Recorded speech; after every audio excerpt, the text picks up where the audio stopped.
prodigious insolence plays it through the defender's legs.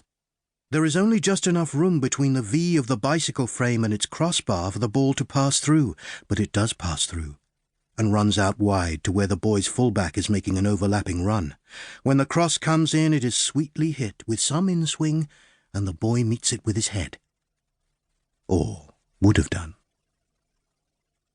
His name is Ricardo Gomez de Barros, and he is 14 years old. His aunt, with whom he lives, he has no parents, although he sometimes hears their voices in his head, calls him Rico. So does his sister. The other kids, the ones who call him anything at all, call him El Brujito, the little magician, the little sorcerer. Because he can do impossible things, such as disappear, turn the wrong way onto a ball, dummy you, and be gone. A minute later, he will reappear in a place where he cannot possibly be. He can take the ball on his chest with his back to you, and even if you charge into him and knock him down, you will not find the ball. You will look around for it only to discover that it has somehow found its way to another attacker who has outflanked your entire defense.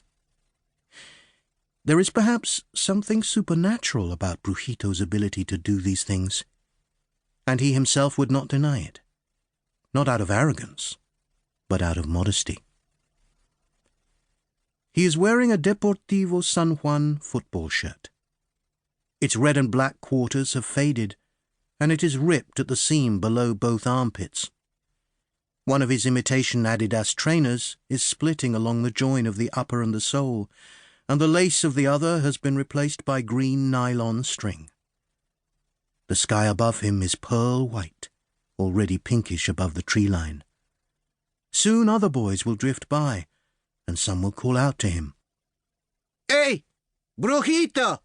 Chill, man! Come on down to the boat shed!" "Yeah, come on, freak! Yako's got some wicked smoke!" He will lift a thumb and say, "Cool. See you later, maybe." But he won't go, even though it is rumored that Raphael's sister will be there tonight, and they say she will do anything.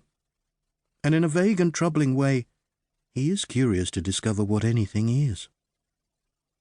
The broken-down, patched-up and doorless building where the kids gather at night is still called the boat shed because in over 200 years no one has bothered to think of anything else to call it. The lower, original parts of its walls are built of massive blocks of chiselled stone that are now green with hairy moss. Thick-rooted ferns grow in their joins. It faces onto the roughly tarmacked dockside. Beyond that, the jetty steps out into the river, its stout old legs gartered with weed. The kids will rig up a sound system and play American hip-hop. They'll maybe light a trash fire in a cut-down oil barrel. They'll open cans of Coke, swig from them, then top them up with rough, cheap cachaça. They'll pass round joints, exclaiming theatrically when they exhale. Lately, some of the older boys have been bringing crack down from the city, impressing the younger ones with the dexterity with which they fashion pipes out of tinfoil. But he won't go. There are several reasons for this. He is not disliked, but he is not popular. Most of the boys share his fanaticism about football, but they cannot share his devotion to its arts. It's too much.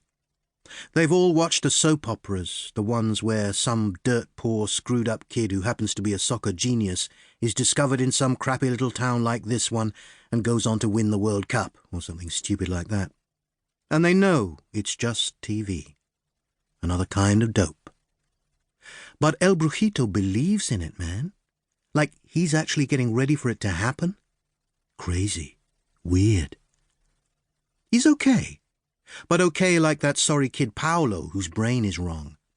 Harmless, but not someone you want to get homey with. And then there's all that religious stuff he's into.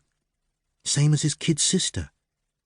It comes from being brought up by that loco aunt of his with her back-to-Africa veneration thing, dressing up in that old-style Looney Tunes white kit, speaking in tongues, the rest of that crap. Not his fault.